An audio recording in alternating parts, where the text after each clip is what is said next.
Hello everyone, কি অবস্থা আপনাদের? আশা করছি ভালো আছেন। সম্পূর্ণ নতুন একটি রেসিপি নিয়ে আপনাদের সামনে হাজির হলাম। আমি এটা খুব ভালো মতোই জানি। শুধুমাত্র চিকেন কষা বা আলু দিয়ে চিকেন খেতে আর ভালো লাগছে না আপনাদের। তাই আপনাদের সাথে নতুন একটা রেসিপি নিয়ে আসলাম। এবং এটাও আমি জানি আপনাদের অনেকের বাসায় এইভাবে পালং শাক দিয়ে রান্না করা হয়। যারা এখনো ট্রাই করেননি, একদিন অবশ্যই ট্রাই করে দেখবেন। রেসিপির শুরুতেই আমি চিকেনটা ফ্রাই করে নিচ্ছি। আপনাদের জন্য এটা একেবারে অপশনাল। যেহেতু আমি ফ্রোজেন চিকেন ইউজ করছি, আমার কাছে মনে হলো স্মেলটা দূর করার জন্য একটু ফ্রাই করে নিলে ভালো। আপনারা চাইলে শুধু কষিয়েও রান্না করে ফেলতে পারেন। এই পর্যায়ে আমি প্যানে একটু তেল গরম করে নিচ্ছি।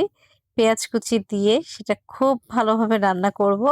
আপনারাও কিন্তু সেম পদ্ধতিতেই রান্না করবেন। এখানে একটু আদা রসুন বাটা দিয়ে দিয়েছি। আদা রসুন পরিমাণ একটু কম দিয়েছি কারণ এর পরবর্তীতে আমি আদা রসুন অন্যভাবে ইউজ করব।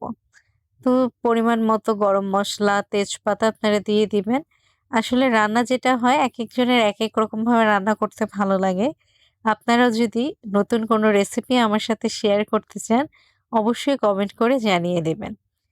এই তো আমি মাংসটা কষিয়ে নিচ্ছি।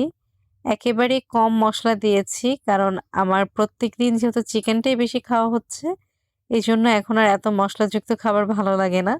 একটু আগেই বলছিলাম অন্যভাবে আমি আদা রসুন পেস্ট ইউজ করব।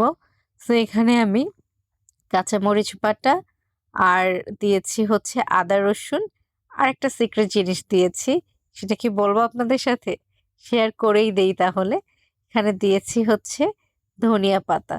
আপনারা আরো কিছু এড করতে চাইলে করতে পারেন।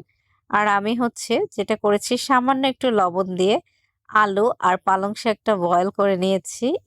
আমার এখানে একদমই দেশি পালং শাক পাওয়ার কোনো অপরচুনিটিস নেই। এগুলো হাইব্রিড। সো আপনারা এবারে চেষ্টা করুন আর আমার সাথে শেয়ার করে ফেলুন রেসিপিটি আপনাদের কাছে কেমন লেগেছে।